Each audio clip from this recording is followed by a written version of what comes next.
Boa noite, meus amados irmãos, a graça e a paz do Senhor Jesus, muito bem-vindos para mais uma etapa nossa no nosso estudo de Efésios, capítulo 6, e hoje com a parte 40, segunda linha da parte 40, parte 40b, um ponto nevrálgico de todo o nosso estudo, tão nevrálgico, tão denso, tão exigente de atenção, de entendimento, de sabedoria. Já aviso a você que nós realmente não teremos hoje uma minuta de tamanho tradicional. Por outro lado, nem garanto que de fato eu vá esgotar a abordagem que nós temos preparado para hoje, porque, embora eu não tenha a pretensão de ser prolixo, de me estender, a verdade é que eu não quero perder particularidades, que não quero voltar a elas depois, tão importantes elas são, e então, por conta disso, talvez a gente tenha de atravessar mais uma parte dessa parte 40 para poder fechar esse nosso trecho do capítulo 6 de Efésios, de 10 a 13. Então vamos ler Efésios 6, de 10 a 13, quando faremos a abordagem de hoje. Em seguida vamos orar e vamos então entrar na continuidade do nosso assunto, que é a luta, ou nossa luta no mundo invisível. E o nosso texto diz: finalmente, fortaleçam-se no Senhor e no seu forte poder. Vistam toda a armadura de Deus para poderem ficar firmes contra as ciladas do diabo. Pois a nossa luta não é contra seres humanos, mas contra os poderes e autoridades, contra os dominadores deste mundo de trevas, contra as forças espirituais do mal nas regiões celestiais. Por isso, vistam toda a armadura de Deus para que possam resistir no dia mau e permanecer inabaláveis depois de terem feito tudo. Vamos falar com Deus.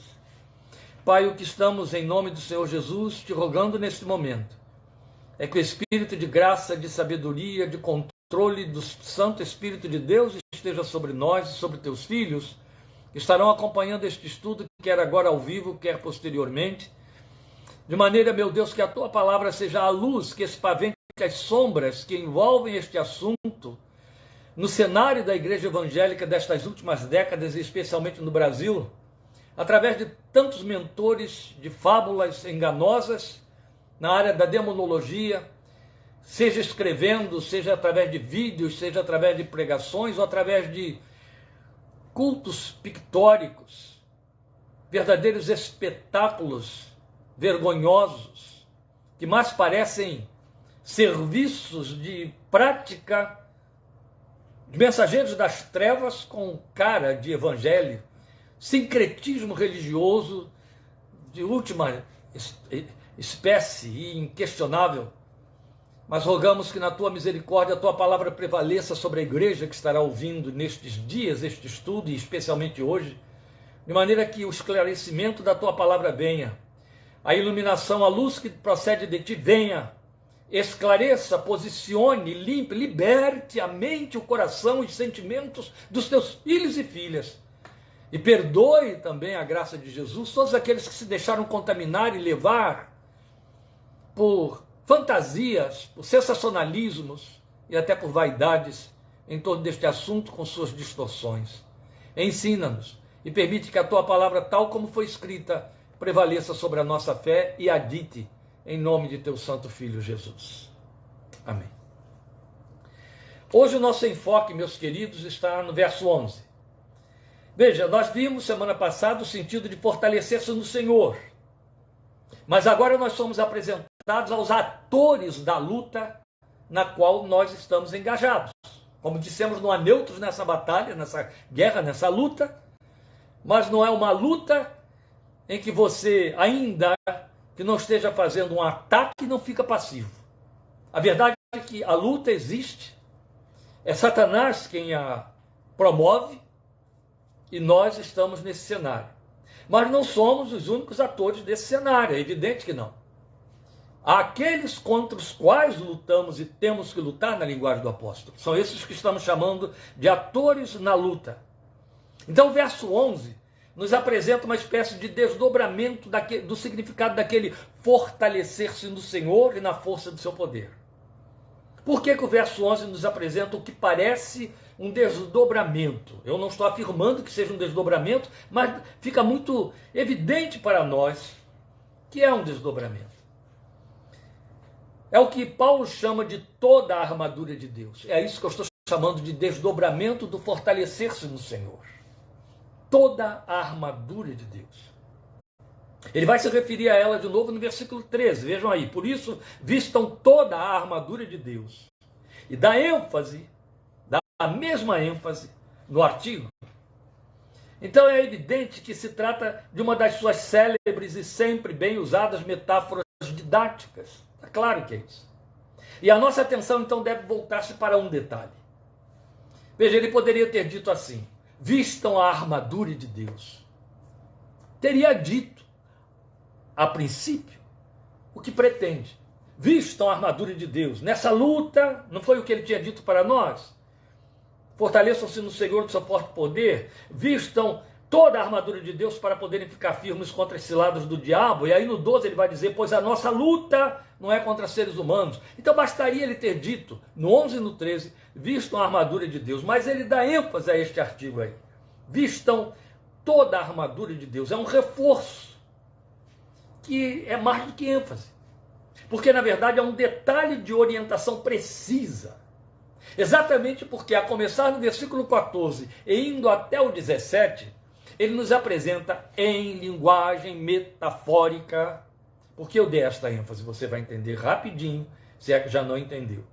Mas entre os versículos 14 e 17, ele nos apresenta os acessórios, metaforicamente falando, dessa armadura, que, na verdade, pela descrição do texto, nos faz entender que está se tratando de uma armadura de um guerreiro, uma armadura militar dos dias do Império Romano.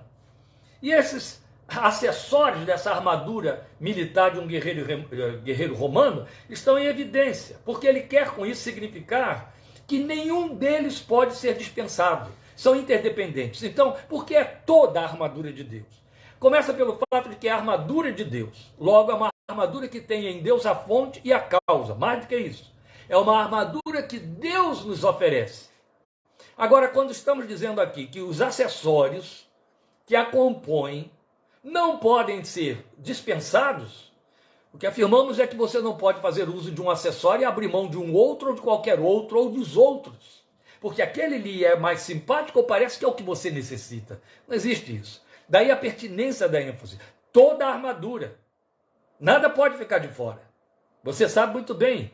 Ele vai começar, você vai ter isso aí no versículo 14, pelo cinturão, depois couraça, depois ele vem com os pés, e aí vai começar escudo da fé e capacete da salvação, depois, por último, espada do Espírito. Ali está a armadura toda composta, e o que ele está dizendo é toda ela, hein? Não pega uma coisa ou outra o que lhe interessa. Agora, esta colocação que eu estou fazendo, não pegue, não substitua, não dispense, parece reforçar um conceito fantasioso e, diria mais do que isso, supersticioso e talismânico, a que a igreja se permitiu induzir nesses últimos anos com respeito a esse trecho exclusivo de Efésios 6, de 14 a 17. Quando Paulo usa desta linguagem metafórica, como ele sempre fez, usando de metáforas didáticas, isso é próprio da sua pena, ao longo de toda a sua literatura doutrinária, ele não está fazendo nada mais nem menos do que uma alegoria, do que trabalhar com símbolos. Em nenhum momento Paulo está dizendo que o crente tem um revestimento espiritual, que é uma armadura, que as hostes espirituais do mal, que o diabo e suas hostes enxergam, que veem, são fantasias criadas para a cabeça do crente, de uma infantilidade que não tem lugar nem nas classes mais primitivas de nossas escolas dominical, cordeirinhos de Jesus. No entanto, são os adultos que comeram isso. Uma questão que eu costumo levantar sempre é por que o crente se deixa levar com tanta facilidade por fantasia? Primeiro que Paulo disse que haveria um contingente de servidores do evangelho nos últimos tempos que se cercariam de falsos mestres, sentindo comichões nos ouvidos e quereriam ouvir somente essas coisas. Anedotas, alegorias, talismãs, fantasias, superstições, é sincretismo religioso. Foram criados em religiões pagãs de ocultismo, foram criados em religiões e viciados em ouvir isso, em ler isso, em ouvir em conversas de família, em participar em determinados grupos religiosos, de uma religiosidade toda ela eivada de superstições, de talismãs, sal grosso, água atrás da porta, carvão dentro de copo d'água, figa, patuás. E aí, quando se convertem só psicologicamente, vem para dentro da igreja e encontra alguém lá oferecendo uma forma dissimulada, pintada de cristianismo, desses mesmos talismãs e folclores, eles abraçam isso com uma avidez do tamanho da operação do mal que dentro deles está. Não tem desculpa. Nós não temos, e o Evangelho de Jesus não tem compromisso algum, proximidade alguma com as fontes das trevas, nem comparativamente, muito menos nas práticas litúrgicas. E aí, quando o crente quer fantasiar tão absurdamente desse jeito, uma igreja na cidade aqui perto, onde nós estamos, de Rio Claro, há muitos anos atrás, uma professora da classe de crianças dessa igreja, uma enorme igreja na cidade de Rio Claro, começou a ensinar às crianças, aos adolescentes, a armadura de Deus em Efésios capítulo 6. Ela não fez nada mais, nada menos do que enfiar na cabeça daqueles jovenzinhos, alguns frequentavam minha casa, que a armadura de Deus, ela é real. Existe um capacete espiritual invisível que você põe, existe uma espada que você segura, existe uma couraça que você coloca, como a do soldado romano, existe um cinturão no qual a espada se prende, existem aquelas galochas, aqueles sapatos metálicos, e que você tem que tomar posse do escudo. E ela fantasiou de tal maneira que foi ensinar essas crianças a fazer desses adereços imaginários, gestuais, que os protegessem, ou as protegessem e intimidassem os adversários. O resultado é que um bando de moços e moças saíram de dentro desses estudos que duraram meses, tão impregnados de superstição e tão cativos das superstições, que ficaram mais supersticiosos do que aquelas religiões que ensinam patuais. Então, aquelas persignações que são feitas pelos nossos amigos da igreja romana, eles ficavam fazendo, coitados. Quando eles tinham que passar por algum tipo de desafio, de qualquer ordem, onde eles achavam que o diabo podia estar na espreita, os coitadinhos faziam assim, com gestos como se estivesse pondo o capacete da salvação, empunhavam a mão, estão segurando a espada, o braço para dizer, aqui está o escudo. Era um mimetismo de um ridículo imperdoável. Só que eles estavam, coitados, inocentemente enganados por uma criatura totalmente desprovida de inteligência, que eram desculpados por sua pouca idade. Mas o que você pode dizer de adultos e de líderes com esse tipo de entendimento a respeito do assunto? Então, com isso, eu já estou querendo lhe dizer que o ponto em pauta que nós temos aqui vai tirar de dentro dos crentes que vivem atrás desses pigmentos e temperos que espicaçam o apetite espiritual, esse falso prazer. Quero dar a você um banho de realidade espiritual, um banho de realidade bíblica, teológica, revelacional, que feche espaço para toda e qualquer fantasia, que traga a sua confissão, a sua liturgia, a sua prática cultica e de fé para os níveis da verdade e da sabedoria, onde a capacidade do ser humano, como ser humano feito à imagem e semelhança de Deus, tem lugar. E ele não precisa descer a níveis ridículos de um sincretismo que é tão desprovido de sabedoria quanto desprovido do Espírito de Deus estão os que os praticam. Então, esses acessórios dessa armadura militar de um guerreiro romano são recursos espirituais, são doutrinas espirituais, são consciências de fé que Deus nos oferece, e Paulo se encarregou de nutrir-nos com eles, especialmente nesta carta, ao longo dos 5 capítulos anteriores que estivemos estudando. Quando ele pensa em armadura, ou toda a armadura de Deus, Para nós, assim, observando o texto pelo lado de fora, fica inevitável pensar que esse ex-Saul, que Saulo, na verdade, é uma corruptela do nome Saul, o nome original de Paulo, no hebraico, seria Saul. Então é possível que este ex-Saul, ele tenha tido como pano de fundo a armadura que o primeiro rei de Israel, o seu homônimo, Saul, ofereceu a Davi, que não pôde suportá-la e nem pôde usá-la. E na mesma pauta, o que poderia ser o eixo inspirador de Paulo aqui, seria o fato de que sem armadura humana, Davi esteve investido de toda a armadura de Deus, com a qual ele lutou e venceu Golias. Porque a armadura é invisível. A armadura tem a ver com adereços da fé. Aquilo de que a fé se serve. E grave isso, porque aí você terá entendido tudo. A armadura de Deus, toda a armadura de Deus que Paulo fala, é aquilo de que a fé se serve, e por sua vez, aquilo de que a fé se serve, uma vez que isto foi a ela e é oferecido por Deus. Então, outro ponto relevante é justamente o fato do apóstolo chamar esse revestimento espiritual de armadura de Deus. Eu já pontuei isso aqui e vou enfatizar um pouco mais. Porque com isso ele quer evidenciar que se trata de recursos espirituais cuja fonte e causa é o próprio Deus. Por isso é que ele começa tudo dizendo: fortaleçam-se no Senhor e na força do seu poder.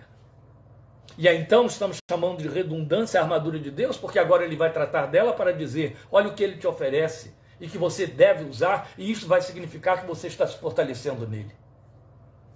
Então ele vai começar a falar, se você tirar a alegoria e ficar só com o conteúdo da alegoria, aí você vai entender que ele está dizendo assim: Deus te oferece a verdade, Deus te oferece a justiça, Deus te oferece a prontidão do evangelho da paz, Deus te oferece a fé, Deus te oferece o capacete, a salvação ocupando a sua mente, seu entendimento, e Deus te oferece a espada do Espírito, a palavra de Deus. Deus te oferece a palavra de Deus. Então, se você tira os adereços, você fica com a essência. O adereço foi usado como ilustração, é só ilustração. Em outras palavras, era como se Paulo estivesse dizendo assim: olha, eu vou dar agora um terceiro conceito para que você possa perceber como que a armadura se desveste de toda a ideia talismânica que alguém possa querer fixar nela. Mas em outras palavras, era como se ele estivesse dizendo assim: mantenha a verdade cobrindo seus lombos. Esteja cobrindo os seus lombos, isso mesmo. Esteja com a justiça tomando espaço na frente, que ela fique evidente quando você for, para onde você for, como na armadura uma couraça. Então, para que você possa entender a localização, a verdade tem que ocupar os seus lombos, onde estão os seus sentimentos, na linguagem mais primitiva possível do pensamento hebraico. A justiça precisa estar na parte da frente da sua investidura, do seu avanço. Então para que você fixe isso, ele fala em couraça. A prontidão na preparação do evangelho tem de mover os seus pés. Por quê? Porque a palavra diz: quão formosos são os pés dos que anunciam a paz, dos que dizem a Sião: o teu Deus reina. Entende? Há uma lógica em tudo isso. Ele chama a sua atenção para o fato de que a fé tem de servir de proteção para os ataques que o diabo vai fazer sobre a sua mente, onde deverá estar sendo guarnecida com a consciência de salvação. E aí ele faz você pensar em cabeça e fala de capacete. Por aí vai. Então você percebe que tem muito mais sentido, propriedade, substância, lógica, realismo e uma didática poderosa de que ele, como o mestre que ela era, se serviu para ajudar as pessoas a aprenderem e a fixarem este ensino, especialmente um povo que, na sua maioria, não sabia ler nem escrever. Precisava, então, desses recursos didáticos, como Jesus também muitas vezes, 60% dos seus discursos, se serviu da didática, da alegoria, das parábolas, para poder ensinar e ajudar as pessoas a aprenderem a fixar. Mas as parábolas sempre foram parábolas.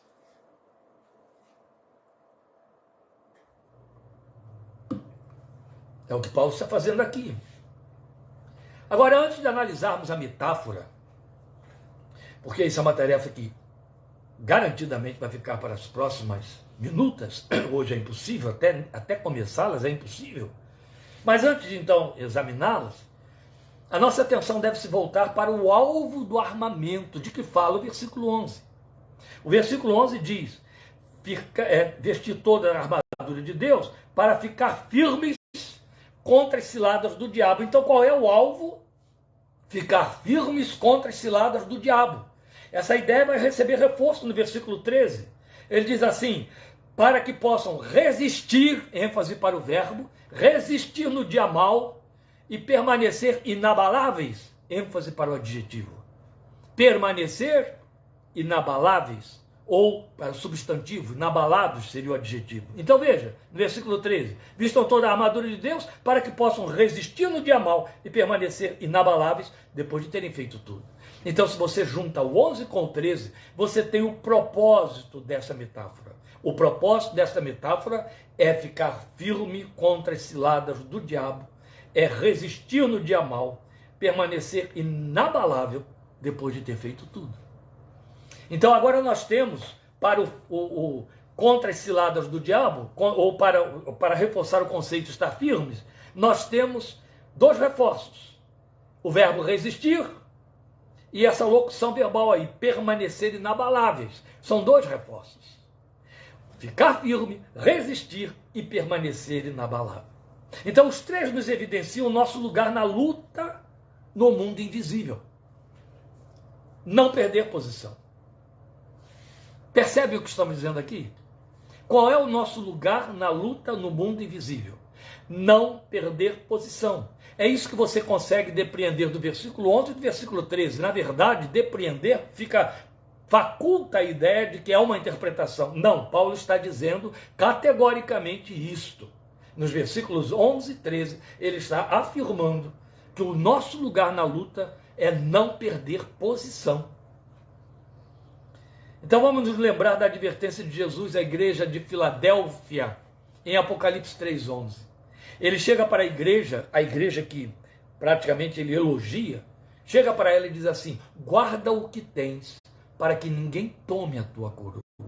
É muito significativo que o Senhor chega para uma igreja onde ele não aponta nenhuma falha, pelo contrário, ele diz, tens pouca força, mas resististe e guardaste a minha palavra.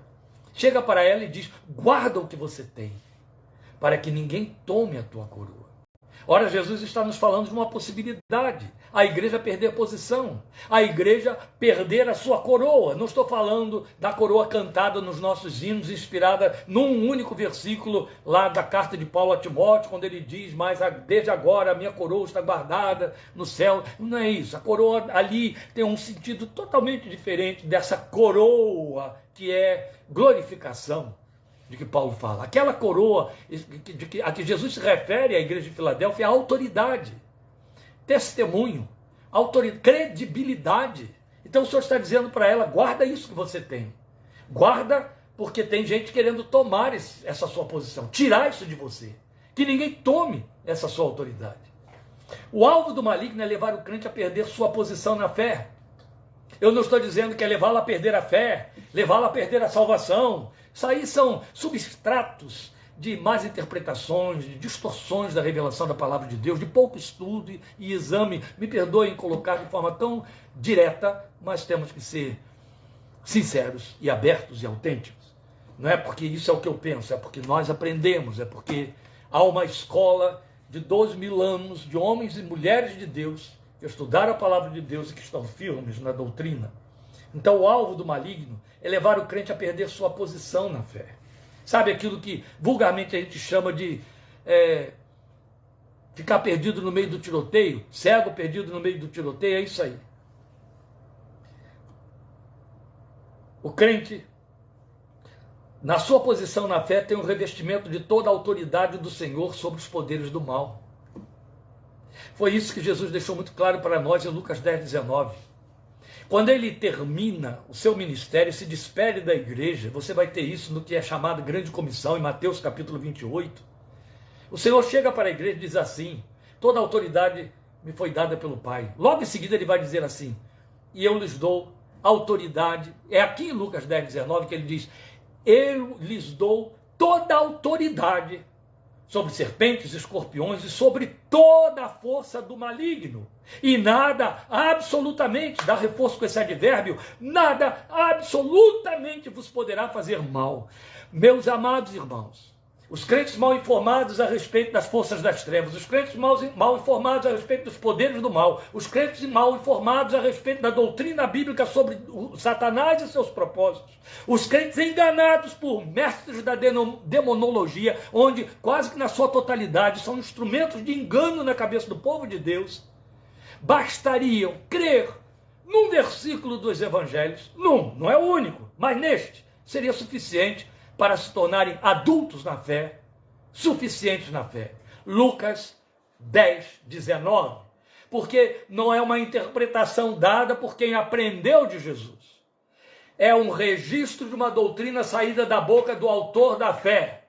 Ele decididamente disse, eis aí vos dou autoridade sobre serpentes e escorpiões para falar do trabalho do diabo, que é envenenar, causar dano, e sobre toda a força do maligno. Jesus não disse assim, sobre muita força do maligno, ou sobre o maligno quando ele tiver muita força. O que ele disse é, sobre toda a força do maligno, tudo que o movimenta, tudo que o sustenta, tudo que faz dele ser quem ele é como maligno. Eu vos dou autoridade sobre toda essa força motriz, essa casa das máquinas que faz do diabo ser diabo. Eu dou a vocês autoridade sobre toda ela. E nada, absolutamente, vos fará mal algum. Meio crente, em Lucas 10, 19, já não se preocuparia mais com as hostes malignas. Meio crente, imagina um crente inteiro. Meio crente, eu estou dizendo, é o carnal, é o nominal. É aquele que de Bíblia não entende nada, que é levado à roda por todo e qualquer vento de doutrina. O que disser a ele, se agradar, ele bate palma, crê nisso, daqui a pouco esquece. Esse meio crente, se ele conseguisse crer em Lucas 10, 19, ele já estaria inteiro. Imagine os crentes inteiros. Que desculpa tem se não creem? Se põem adendos a uma declaração tão solene para dar ouvidos a ideologias que só promovem homens. Só promovem homens, levando-os a se passarem por superpoderosos na fé. Olha o que eles podem fazer com o diabo. Que diabo? Qual? Aquele que eles levam para os palcos das suas igrejas, para dizer ao povo que ali está uma criatura endemoniada, que com berros e outras coisas ele liberta. Liberta de quê? De torcicolos corporais. Se esse fosse todo o mal que o diabo causa, nós estaríamos considerando isso aí fichinha. Sabia, gente? Sabia que se todo o mal que o diabo causa fosse possessão física, que leve, segundo queremos, o brasilismo fetichista de nossas igrejas brasileiras fetichistas, por causa das origens da nossa religiosidade bem afro. Imagine se todo o trabalho do diabo se resumisse nisso que as igrejas estão dizendo que é o que ele faz. Mas é isso que ele quer que o povo creia. Enquanto você fica prestando atenção nesses tumultos e tolices de contorções físicas e urros e etc., ele está fazendo toda a desgraça da qual ninguém se apercebe.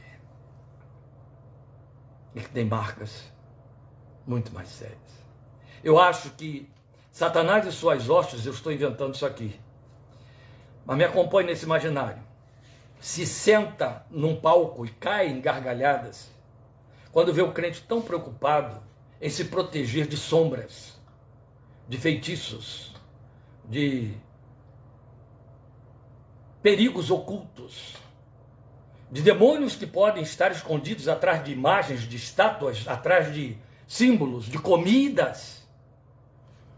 E ele deve dar muita gargalhada, porque ele não está vendo o que ele está fazendo dentro da casa dele.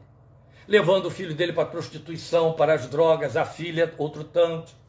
Mancomunações vis, baixas, imorais na política. esvaziamento da vida com Deus, se locupletando de tudo que a internet, todas as mídias sociais oferecem. Eles não estão nem um pouco preocupados com o fato de que está havendo derrocada moral, esvaziamento de lares, empobrecimento, angústias, desesperos, tristezas, depressões e outros males, outros tais da alma, perpetrados pelo agir do diabo, e as pessoas estão preocupadas com sombras. Se eu tirar aquele quadro que está meio sinistro ali na parede, onde um demônio pode estar se servindo dele, minha casa vai ficar limpa, tudo vai ficar bem. Percebe? A que nível se reduziu a inteligência evangélica brasileira, que se deixou seduzir por mentores do engano, em cima de cujas cabeças crescem tanto. Há muitos anos, graças a Deus que já tem muitos anos, ficou lá para trás, eu fui acordado de madrugada por uma família crente,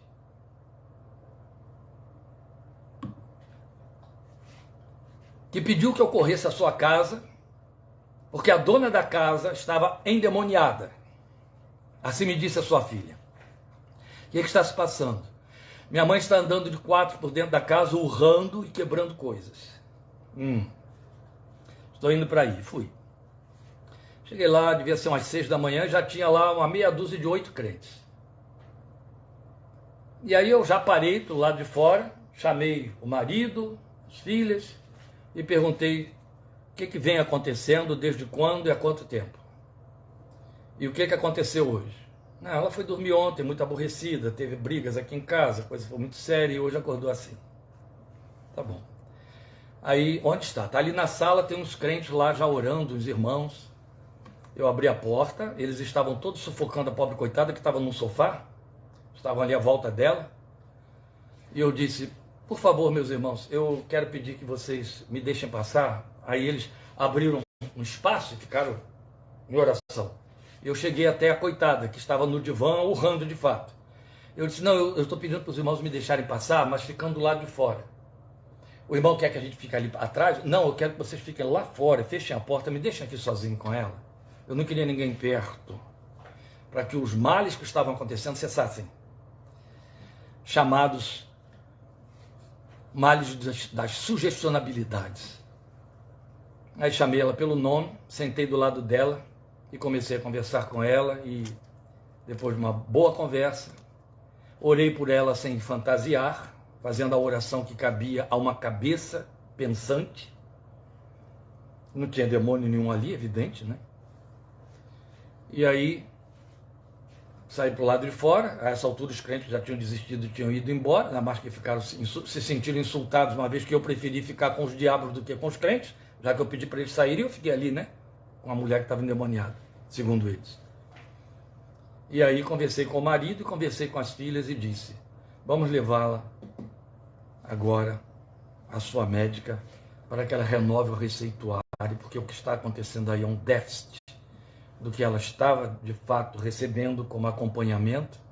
Um estado de ira incontida gerou tudo isso, e a sugestionabilidade no ouvido favorece que a personalidade se esconda por detrás de pseudo-endemoniamento, porque isso é menos vergonhoso. E aí levaram lá. No dia seguinte, a psiquiatra ligou para mim. Pastor, eu queria conversar com o senhor. O que foi? Me trouxeram aqui fulana de tal, dizendo que o senhor pediu que ela viesse aqui para que eu pudesse examiná-la. Acontece que o senhor não sabe, mas ela é uma das minhas 5 pacientes a quem eu já tinha dado alta. Não sei se o senhor não sabia disso. Pois bem, o senhor só sabe de onde ela veio, onde ela esteve sábado passado? Ela e mais 5 outros pacientes a quem eu já havia dado alta, quem eu vinha tratando, estiveram sábado num culto, numa determinada igreja aqui da cidade, onde trouxeram, e essa psiquiatra não era evangélica, onde trouxeram uma demonologista, que passou para a mão de todos eles uma apostila de mais de 50 itens, onde cada um teria de pontuar se num daqueles itens estava comprometido, porque se estivesse, estava sob uma maldição e haveria um demônio ali cobrando essa maldição desse comprometimento. É evidente que todos esses que estavam afetados pontuavam em quase toda a apostila. E todos eles tiveram distúrbios dessa ordem em casa e tiveram de voltar para o tratamento. Pastor, eu quero processar essa mulher e gostaria de ter o seu assentimento para que eu possa fazer esse processo, porque eu não tenho autoridade nas lides bíblicos e espirituais, é só na minha área científica da psiquiatria. Mas se você me consentir que eu abra um processo contra ela, eu falei, olha só, bem, se essa mulher tivesse vindo da minha igreja, você não só teria que abrir um processo contra ela com meu consentimento, contra mim também, o irresponsável e inconsequente que permitisse dentro da minha igreja. Mas é uma outra igreja, nós evangélicos somos separatistas e separados demais, de forma que isso não funcionaria, seria muito mais prejudicial à igreja como um todo do que a indivíduos. É melhor você tratar desses 6 indivíduos, e se você quiser tocar o seu processo, você vai ter todo o meu apoio, mas infelizmente não posso dar apoio como pastor, eu posso dar apoio como pessoa, aí um cidadão e etc. Só estou contando isso para vocês perceberem a que nível de manipulação chegamos quando Paulo está nos falando que o lugar da nossa luta no mundo espiritual, ele resume tudo nos versículos 11 e 13, é contra as ciladas do diabo. Mas o mundo cristão viu essa alegoria de forma comprometedoramente fantasística. E aí, contrariando essa tendência do mundo evangélico de hoje, né, temos a palavra do apóstolo mostrando que a luta se circunscreve ao que o diabo tem a oferecer. E o que o diabo tem a oferecer é tentação, que ele chama de ciladas. Ou como ele mesmo foi dizer em 2 Coríntios 2,11, ardis. Não lhes ignoramos os ardis. Não desconhecemos os ardis de Satanás. Ardis, ciladas. Percebe? O que é uma cilada? Cilada é aquilo que é preparado para fazer alguém tropeçar, cair, perder o caminho, perder posição.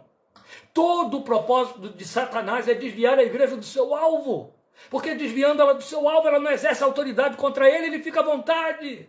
Então, se ele puder enganar, jogar ali um show de marionetes demoníacas aos olhos dos crentes, embasbacados, que vão ficar surpresos assistindo o espetáculo, show da fé, o resultado é que ele vai fazer a baderna dele, a bagunça dele, bem oculto, tal como ele quer, destruindo tudo, como Jesus disse que esse é o programa dele, roubar, matar e destruir. Não é provocar tumultos, barulhos, alvoroços, há muitos anos. Eu ainda era jovem, ainda nem tinha ido para o seminário, e fui assistir um culto num dos centros de recuperação de drogadictos, em nossa cidade. E aí no meio do culto, não é? Enquanto o pastor estava pregando, bem no momento em que ele está pregando, o líder do grupo, e éramos muitos ali assistindo, de repente lá no meio do povo, começou a haver um barulho, e aí os crentes fizeram uma agitação, todo mundo olhou para trás, o pastor parou, levantou-se na ponta dos pés para tentar distinguir o que estava vendo lá no meio. Uma coitada de uma mulher, 90% são mulheres, viu gente? Uma coitada de uma mulher, é estatística, estava caída no chão, rolando, urrando. E aí os crentes na mesma hora pararam e começaram, sai em nome de Jesus, sai daqui em nome de Jesus, sai capeta, sai ferrugem, sai coisa ruim. Aí os crentes gostam nessa hora, dão títulos bombásticos, títulos feios, pejorativos, para poder ofender a moral do diabo.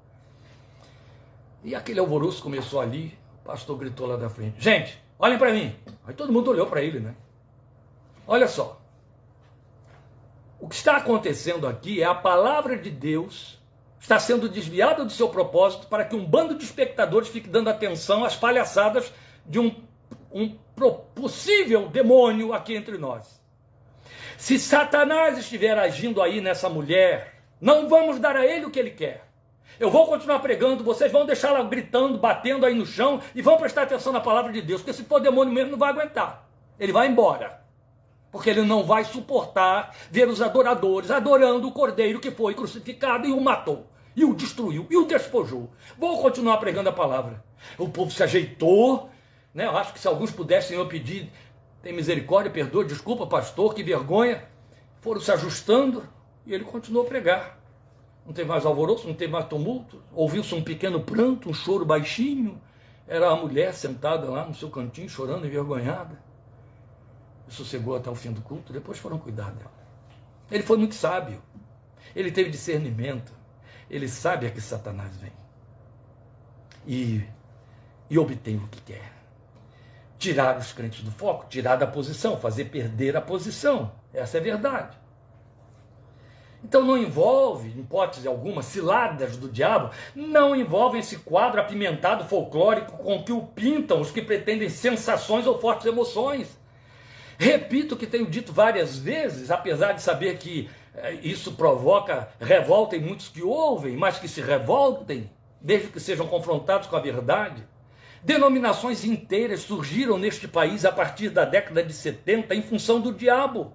E só trabalham em função do diabo. Se você tirar o diabo de dentro dessas igrejas, elas vão falir com todo o império de dinheiro que levantaram. Vão falir. Porque elas funcionam, não é por causa do cordeiro que está no trono. É por causa de manipular exatamente com aquilo que Jesus disse que ele na cruz tirou do diabo, o poder de exercer medo e tornar os homens cativos a ele com medo da morte. Medo é o que domina a mente desse povo, e manipular com esse medo é o que fazem esses líderes, levando essa gente a ver diabo, e diabo concentrado em atacá-los em todas as circunstâncias que lhes sejam contrárias ou negativas. De tal maneira que criou-se um corolário doutrinário imoral entre nós, muito bem escrito e perpetrado e assinado por grandes nomes, do tipo, o diabo virou o bode expiatório dos crentes, de muitos crentes, nos dias de hoje. Então, se o sujeito não se preparou, é mau profissional, é incapaz, se o sujeito é preguiçoso, se o sujeito é relapso, se o sujeito tem uma moral não aprimorada, é demônio que está atrapalhando a vida dele. Se ele é alcoólatra, é porque tem um demônio que o faz beber. Se ele é um drogadito, é porque tem um demônio que o faz usar drogas. Se ele é adúltero, é um espírito de adultério que está nele. Se ele é ladrão, é um espírito de roubo que está nele. Se ele é assassino, foi o diabo que o levou a matar. Então não poderia nem haver cadeia no nosso país e nem leis que julgassem homens e mulheres réus por causa de seus atos. Mas na verdade, é assim que funciona. Espírito familiar de prostituição, por isso que o fulano pula a cerca. Vamos quebrar essa cadeia de maldição, ou seja, não há lugar para arrependimento. Aquilo que a Bíblia chama de obras infrutuosas da carne, eles chamam de espíritos malignos. Então o diabo é a causa, o homem não é réu. Não sei nem por que Deus inventou o inferno. Tão inocentes as pessoas são. Pastor, você está muito desdenhoso hoje. Não. Eu disse a vocês que esta é uma área na qual milito muito e ela me enche de ira santa.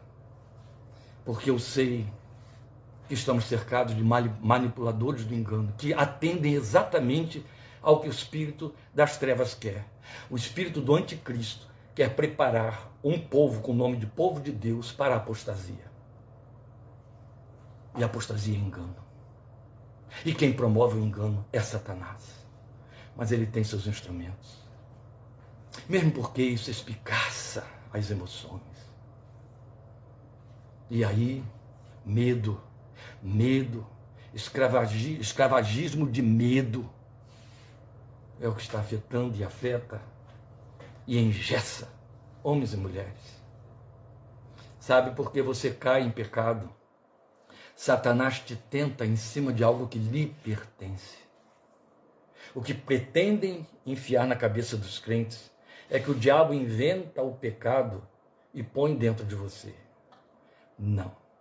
O diabo passa o aroma do pecado no seu nariz para despertar o instinto, o lugar em que ele reside dentro de você.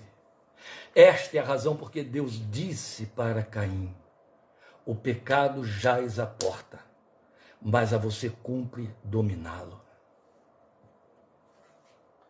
Em nenhum momento, em nenhuma página dos evangelhos ou de todo o Novo Testamento, você vai ouvir Cristo ou os apóstolos, o Espírito de Deus, dizendo que o diabo promove o pecado. O diabo induz você a pecar. O pecado é seu. Daí vale muito a pena ler Salmo 51, Salmo 32. Entende? Não existe isso de você ser uma vítima em segunda ou terceira instância de uma herança que você recebeu e que vem passando de geração em geração e te atinge.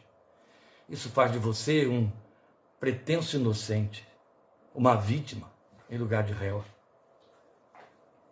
E o diabo vira seu bode expiatório. E aí, para que a cruz? Não precisamos dela. Basta que um pastor poderoso, uma mulher poderosa, ore por você e você cai no chão e se levanta liberto. Para 2 dias depois, o diabo está lá de volta e a coisa voltar a acontecer. É muito trágico, mas a verdade é essa aí. A praxis evangélica das últimas décadas, em especial no Brasil e Estados Unidos, cresceu assustadoramente num fascínio de fantasia que beira filmes de Spielberg. E sensacionalistas. Foram todos além da letra para criar um cenário que deu a um diabo com cara de brasilismo, muito mais artimanhas, poderes e programas do que aqueles com que a Bíblia o apresenta. Então, por ciladas do diabo, inventaram invasões de corpo do crente. Uma criatura dessas, e que tem diplomas universitários, escreveu um livro onde ela tem coragem de dizer, sem a menor cerimônia, sem constrangimento, sem vergonha, que a Bíblia não sustenta que o diabo, em nenhum lugar da Bíblia está escrito que o diabo pode entrar no corpo de um crente, mas a experiência prova que pode. Foi isso que ela teve coragem de escrever no seu livro. Descaradamente. Quer dizer que a essa altura a experiência tem mais autoridade e verdade do que a palavra de Deus afirma. E a palavra de Deus diz coisa totalmente diferente. Ela diz que o Espírito que habita o seu corpo é o Espírito Santo de Deus e ele não fica plugando e desplugando. Ela diz categoricamente que aquele que é nascido de Deus guarda você e o maligno não o toca. Tocar, tocar, não toca. Você vai ver onde as tentações se processam. Procedem do diabo e atingem o homem, em especial o crente. Mas onde é que elas se processam? Você vai ver. Então, demônios alojados em quadros de personagens de cartoons, de historinhas de quadrinhos, imagens, comidas, etc. Poder maligno de realizações amaldiçoadoras através de palavras negativas ou vinculadas a panteões pagãos. Um outro tonto, que se diz físico, escreveu um livro em que ele mandou o povo da igreja mudar o nome, porque o nome tinha uma carga de maldição muito grande. Gente, ouvir isso dentro de um povo, dentro de um grupo que se pretende evangélico, isso aí é coisa de religião pagã, paganismo obscuro e vazio de inteligência. Então as coitadas que se chamavam Maria das Dores se viram numa situação muito embaraçosa. Foram muito além. Se tem nome de santo do panteão católico, tem que trocar de nome, porque esse santo carrega uma maldição sobre a pessoa. Um pastor, amigo nosso, décadas atrás, pretendeu que a prefeitura de uma cidade mudasse o nome do bairro onde a sua igreja estava, porque o bairro tinha o nome de uma santa, e ele queria um nome evangélico ali. Pretendeu-se que na cidade de Luiz Gonzaga, a cidade trocasse o nome de Exu para Asa Branca, que era o título da música ícone de Luiz Gonzaga, ou que se chamasse Luiz Gonzaga em homenagem a ele, que era o seu mais ilustre cidadão. De fato, a fazenda fica no início da cidade. Exu não tem nada a ver com entidades afro. O nome Exu era porque a tribo que fundou aquilo ali, que habitava ali, tinha esse nome, a tribo indígena. Se chamava Exu, que se escreve no português, diferente, inclusive, do registro. Só o som que parece semelhante aos orixás do candomblé. Mas pretendiam que os crentes, que se fizesse um movimento para que a cidade trocasse o nome para tirar uma carga de maldição que estava sobre a cidade. Onde nós vamos? Onde nós estamos e onde já fomos? Onde está a sabedoria? Onde está o mínimo de inteligência, de sensatez, de sobriedade, de veridicidade, de biblicismo, de realidade da palavra que liberta, dá autoridade, traz sabedoria, espaventa as trevas da ignorância, sopra pelo Espírito de Deus luz de sabedoria, o crente fica então inteligente. Onde está isso? Então começaram a ver nas astutas ciladas ataques com enfermidades de todas as ordens, desastres, tragédias variadas. E quanto mais o imaginário ditar, tudo aquilo que é negativo, tudo aquilo que me contraria, tudo que me frustra, foi o diabo. O mal pior de que ninguém se dá conta é que Deus deixou de ser o gerente da vida do crente. E ele está sem salvo-conduto algum. Entrega a sua própria sorte. Porque o palco da sua vida é encenado por um outro agente que não é o Espírito de Deus. Isso não procede. Isso não existe em lugar nenhum. Então esse diabo mágico, ele não tem correlato nem mesmo com o inimigo de Jó, que só operou as tragédias ali descritas por consentimento divino expresso. As pessoas pegam textos isolados e criam corolários doutrinários em cima, e ali vira toda a sua verdade, da pior espécie. Então o diabo com isso foi reduzido a funções inócuas, muito aquém do seu propósito e poder de influência. Justamente a primeira coisa de que o desvestiram, o seu lugar de tentador, de Deus deste século, de príncipe deste mundo decaído, ele está preocupado e ocupado é com o sistema onde ele pode destruir, matar, roubar, aniquilar. Então, de repente, ficou dito que a perseguição do diabo à igreja ocupou o lugar da perseguição contra o propósito de Deus. E aí o diabo, em lugar de fazer guerra contra o céu, passou a ocupar-se com guerrilhas para perturbar ou afligir pessoas que longe, a maioria delas, longe estariam de servir a qualquer de seus propósitos. Foi-se longe demais nisso aí. Em última instância, e reinando no império das agências missionárias, criou-se a falsa doutrina da retaliação.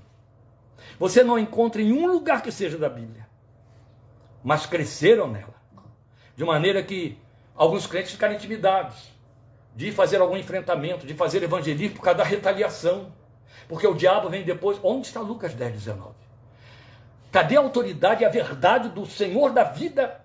A verdade, Jesus é a verdade, o autor da fé, quando ele disse: nada absolutamente vos fará dano algum, eu vos dei autoridade para pisar toda a força dele e nada vos fará absolutamente mal algum. Onde cabe retaliação aí? Mesmo porque o que vai se ganhar, e é o diabo quem ganha, com esse conceito distorcido, falso, inventado de retaliação, é intimidação, intimismo. E desculpa, eu estou fraco hoje, eu não posso enfrentar esse desafio, porque o diabo vai me levar de roldão porque eu estou fraco hoje. Qual é o dia que você está forte? Então, na verdade, a coisa foi ficando cada vez pior, de maneira que, generalizadamente, todas as doenças emocionais e psicossomáticas e mentais passaram a ser atribuídas ao diabo, perdendo seu lugar de patologia para endemoniamento ou ação de espírito maligno. A experiência clínica, a experiência de observação, a experiência pessoal, há décadas nos tem ensinado que esses núcleos, esses nichos evangélicos que o tempo todo pretendem estar trabalhando com demônios e pessoas endemoniadas e problemas demoníacos, eles são os criadores das doenças emocionais e mentais nas vítimas indefesas que lá dentro batem. Eles criam. Eles adoecem as pessoas. Começa por intimidar, por dar medo, depois colocar sob esse espírito paranoico de autovigilância em todo o tempo. E aí, tudo que vier de ruim, foi o diabo que fez. É desse jeito. Então perdeu-se a consciência de que ciladas do diabo, ou astutos ardis, tem tudo a ver com seu poder e vontade de escravizar os homens aos seus princípios de rebelião contra Deus, investindo num esquema que o apóstolo chama de século, com vistas a quê? A destruir povos, etnias, impedir o avanço da palavra de Deus, conquistando corações, implantando seu reino, para operar na contramão do esquema do maligno. Isso é o propósito de Satanás. Então ele não vai se ocupar com pessoas que são o peão do tabuleiro de xadrez. Ele quer a torre, ele quer a rainha, ele não quer o peão. Satanás quer levar a igreja a rebelar-se contra seu Deus e Senhor. Ele quer levar a igreja a perder crédito, a perder testemunho. Então ele consegue isso na questão individual, a partir do momento em que não há lugar para arrependimento, já que o sujeito é vítima de um espírito que o levou a cair, ele não se arrepende. Se ele não se arrepende, ele perde crédito, ele perde testemunho, perde lugar de arrependimento. É deste jeito. É muito sério, muito sério. Então perde o exercício de sua autoridade delegada à igreja. Ela perde a sua posição e coroa, como Jesus advertiu a igreja de Filadélfia. É tudo quanto Satanás quer, que a igreja perca a posição, e começa com a perda de testemunho. É isso. Então o último ataque dele contra a igreja, está escrito, profetizado, será a apostasia, através de seu disfarce de anjo de luz, de um sujeito lotado de boas intenções, como o anticristo, que opera como um sistema, ou mesmo com manipuladores do sistema. E aí é importante lembrar aqui, amados, que a apostasia acontece entre os que confessam a palavra de Deus, nunca entre os incrédulos. O mundo não apostata, incrédulo não apostata, somente quem crê. Então engano doutrinário, imobilização e ações que contrariem a honra e a justiça divinas são próprias do diabo. Mas as pessoas não estão percebendo isso. Elas estão presas a adereços, a fantasias, a coisas externas e pequenas. Basta alguém, no final de um culto, fazer um apelo.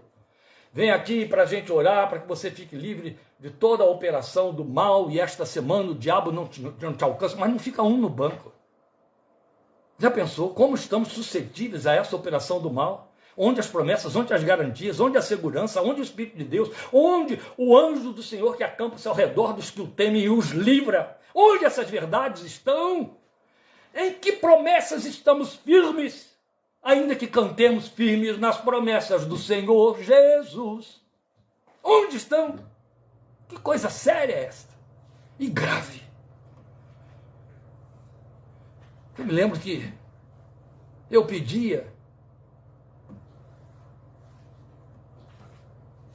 a um oficial da nossa igreja para abrir o culto. E toda vez que ele abria o culto, ele começava a expulsar demônio dos crentes. Quando ele fez isso pela terceira vez, eu já vi que foi demais, eu chamei no canto e disse: irmão, eu não vou pedir mais para você abrir culto nenhum aqui. Porque a partir do momento em que você entende que você está tratando com um bando de pessoas suscetíveis a estarem aqui dentro, debaixo de influência maligna, nós não temos aqui autoridade alguma, a palavra de Deus não tem lugar nenhum aqui, e nada do que está se fazendo é verdade. A cruz aqui é o maior fracasso. Ou você converte a sua mente à verdade do Evangelho, e respeita o fato de que aqui está um povo que só está aqui dentro porque quer a palavra de Deus, senão estaria em outro lugar, ou você não vai mais ter participação aqui. Tive que ser duro com ele e confrontá-lo com aquele tipo de engano que é altamente sedutor e perigoso. Isso é muito sério. Então, na verdade, o engano doutrinário e essas mobilizações aí, ações que contrariam a honra de Deus, são próprias do diabo. Então isso tem a ver não com o corpo do crente, mas com a sua mente. Não com seu emprego ou saúde, mas com seu serviço cristão. Não tem a ver com seu entorno imediato, mas no remoto, que vai dar educação às decisões políticas que possibilitem ruína moral, falências, misérias, ódio, morte em massa. Entende? O nosso adversário, meus queridos, é incomparavelmente mais inteligente do que os seres humanos. Quando a Bíblia fala de sua força e seu poder, não está usando de poucas palavras. Não está usando de meia dúzia de palavras. A Bíblia que lemos diz que o arcanjo Miguel não quis proferir palavras de maldição contra Satanás e disse: o Senhor te repreenda. E o texto diz que ele não quis proferir palavras. Ele deixou por conta de Deus. Por isso que Deus oferece a armadura dele. Porque ele sabe que você precisa de todas essas credenciais espirituais aí, porque o adversário é mais forte do que se pensa. Ele não é esse palhaço circense fazendo espetáculo aos domingos nos cultos. Ele é arquiteto da malignidade, da destruição. Ele vai trabalhar nas bases. E isso começa dentro dos lares. É lá que ele vai trabalhar. Sabe, enquanto as pessoas estão preocupadas em fazer diques de areias para conter enchentes, ele está rompendo as represas. O propósito dele é incomparavelmente maior do que eu ou você. É incomparavelmente maior do que a nossa pessoalidade, o nosso entorno tão pequeno. Do nosso entorno e de investir no nosso entorno está ocupado o nosso Deus.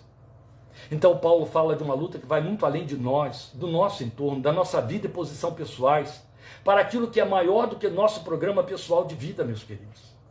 Mas o que implica em nossa influência neste mundo, que implica em nosso poder de transformar, que implica em nossa missão de realizar transformações. Então, em outras palavras, é muito mais e maior do que o lugar que ocupamos como indivíduos.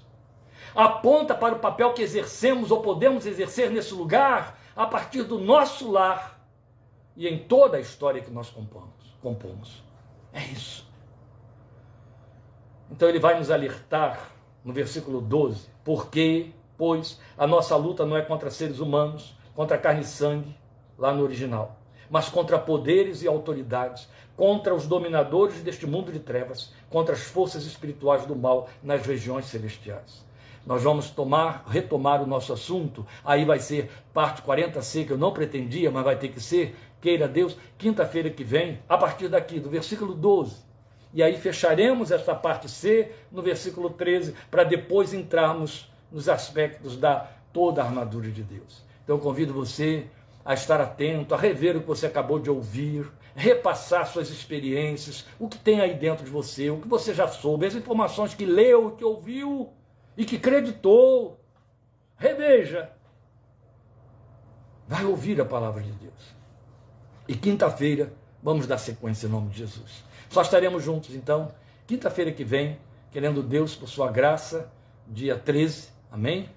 E aí 8h30 começaremos a partir do versículo 20 de Efésios. Termino só lembrando a você uma coisa. Existe um livro meu, que já está publicado há mais de 20 anos, não há 30, tem 32 anos, chamado Fé Sem Medo. Acho que é isso tudo sim, não tenho tanta certeza se é isso tudo não, acho que não é não. O dia que você puder, procure ver quem tem aí perto de você, é um livrinho verde, um livrito, Fé Sem Medo. Leia Fé Sem Medo. Ela, na verdade, o livro, na verdade, estende um pouco mais o que estamos abordando aqui. É importante que você confira estas coisas com a palavra. Amém? O Senhor te abençoe. Obrigado por sua atenção, seu interesse de aprender e de crescer pela graça de Deus. E que esta palavra, tal como disse Jesus aos discípulos na Páscoa, João capítulo 13, vocês já estão limpos pela palavra que lhes tenho falado. Deus te abençoe e te guarde. E até quinta-feira. Boa Páscoa, em nome do Senhor Jesus, para você, para a sua família. Um dia de celebração, domingo, que lembra a data magna da nossa confissão, que o nosso Senhor vive e vivo nos aguarda na sua presença até o dia da ressurreição. Deus te abençoe e te fortaleça, em nome de Jesus. Amém.